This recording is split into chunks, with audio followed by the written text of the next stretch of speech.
You may have heard that our universe has 4 dimensions. 3 spatial dimensions, and then time. That's what they taught us in school, what we've always believed to be true. It's a comforting thought, isn't it? The idea that we understand the fundamental structure of our reality. But what if I told you that everything we thought we knew was just the tip of the iceberg?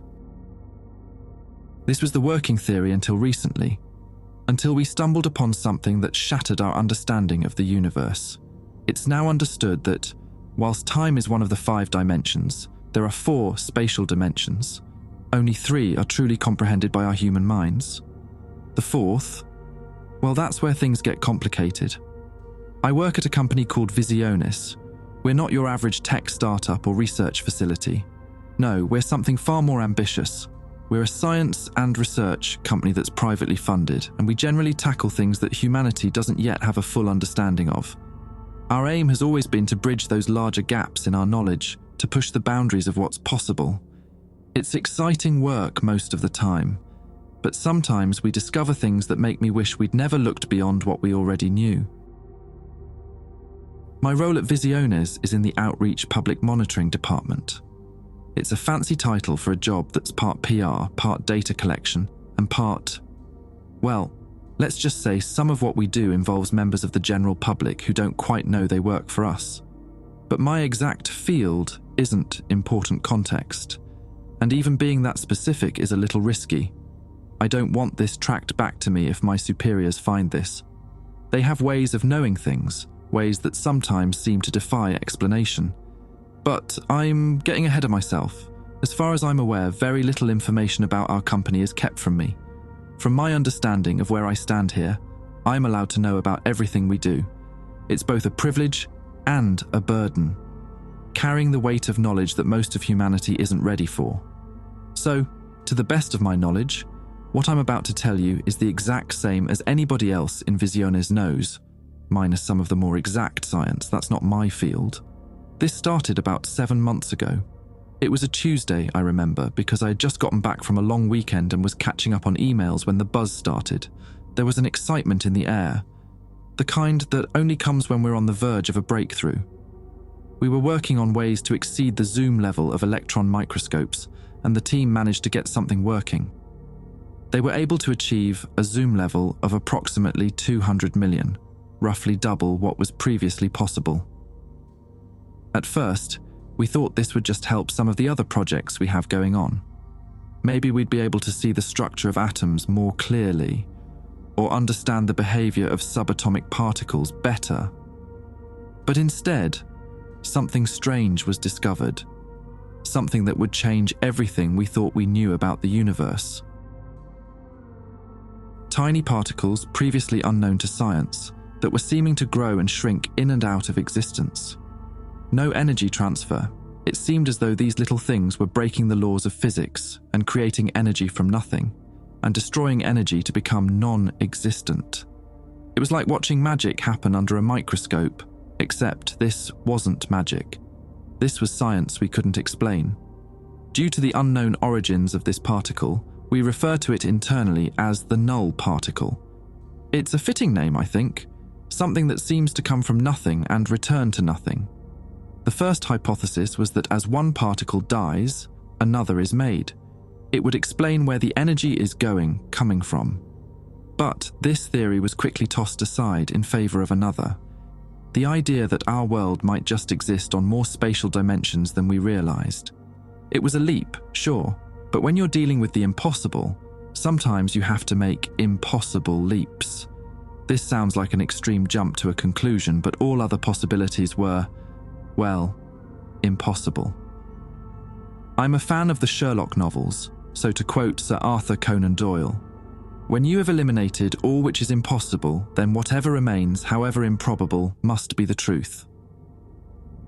And let me tell you, what remained was about as improbable as it gets. Think of it this way. If you were a 2-dimensional person living in a 3-dimensional world, your entire perception is just a 2-dimensional cross-section of what's really out there. If a sphere were to roll through this cross-section, you wouldn't see the sphere as a whole. You'd see slices of it as it moves through. From your perspective, there's a two-dimensional circle that slowly grows from nothing and then slowly shrinks to nothing once again. I hope I haven't lost any of you with that. It's a mind-bending concept, I know. I remember when I first heard it explained, I had to sit down and just stare at a wall for a good hour, trying to wrap my head around it. But trust me, it gets even more mind-bending from here. You see, that explanation almost perfectly translates to 3D-4D. A four-dimensional shape passing through our three-dimensional cross-section that we perceive would look like a three-dimensional shape growing and shrinking, or more likely, even morphing and contorting. It's like we're watching a shadow of something we can't fully see or understand.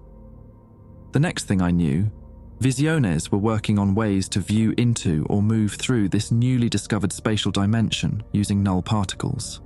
The excitement in the lab was palpable. We were on the verge of something big, something that could change everything. But looking back, I wonder if we should have left well enough alone.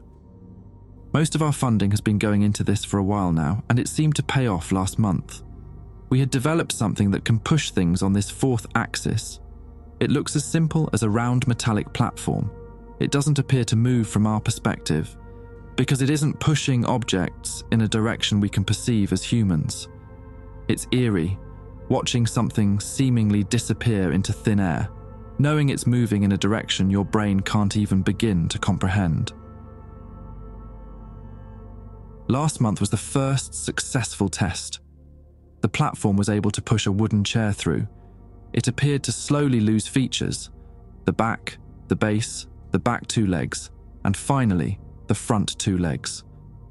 This is exactly how we had expected it to look visually. But the amazing part was that the chair didn't come back. We had successfully proven that this chair had gone somewhere beyond our vision. It was both thrilling and terrifying. We had just sent an object into a dimension we couldn't see or understand. Where did it go? What else was there? We tried to pull the chair back, but it was unsuccessful. It seems the chair didn't stay on the platform as it moved through the fourth axis. It moved through multiple axes at once.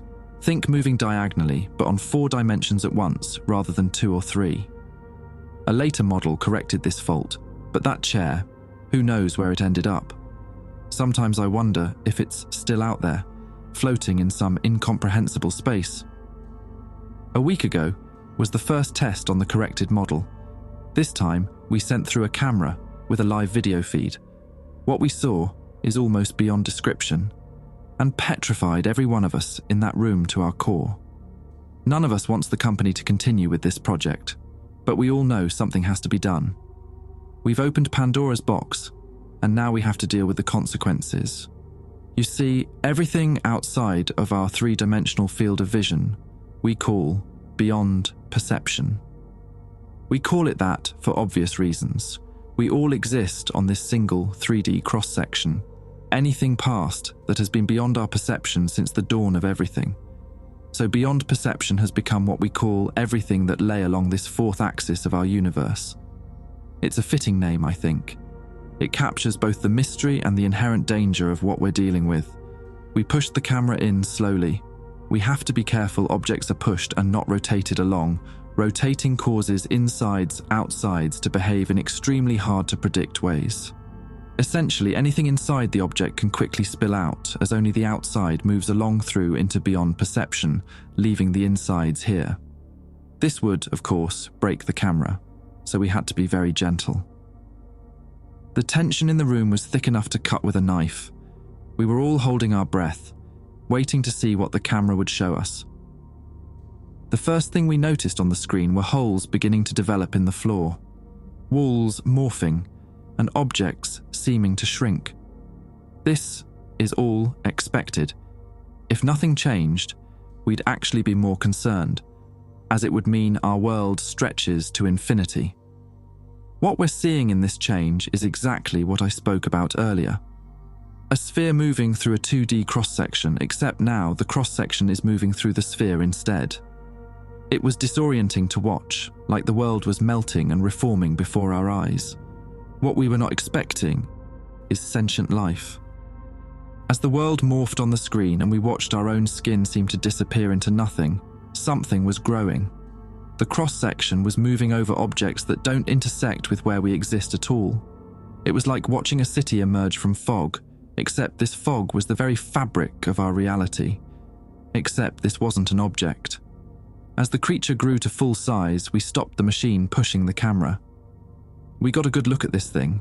It was grey and tall, very tall. It was almost humanoid, but the proportions were off. It didn't seem to have eyes at first, and it seemed to only have one arm, but two legs. It was like looking at a sculpture made by an alien who had only heard vague descriptions of what a human looks like. That's when an arm appeared to grow out of it. We checked. The machine was definitely off. This could only mean one thing. These creatures were able to move and look across the fourth axis, something that humans and no known animal can do.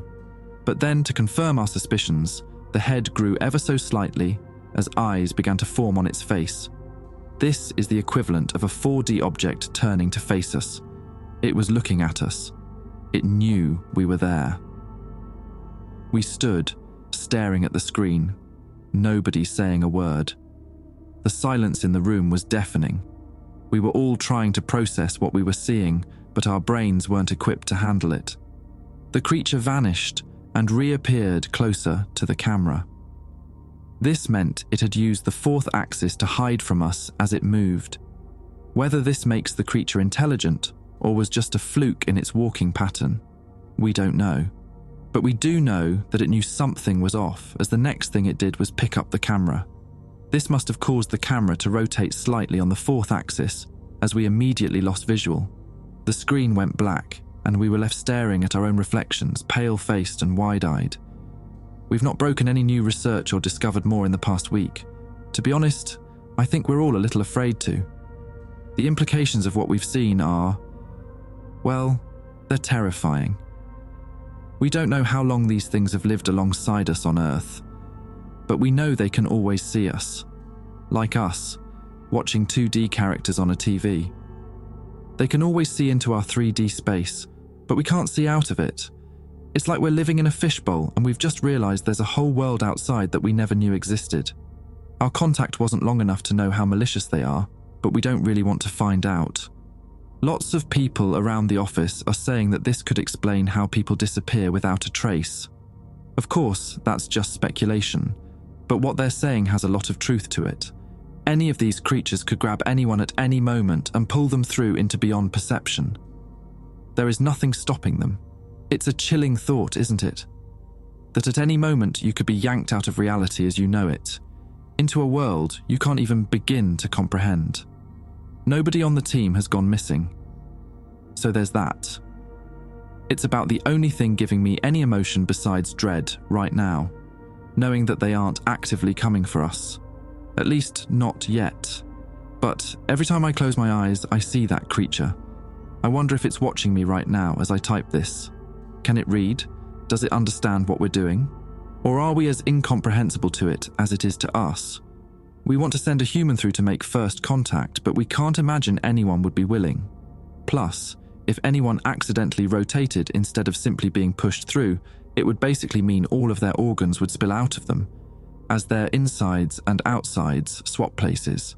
It's not a pretty picture, and it's not a risk any of us are willing to take. At least, not yet. But I fear it's only a matter of time before curiosity overcomes caution.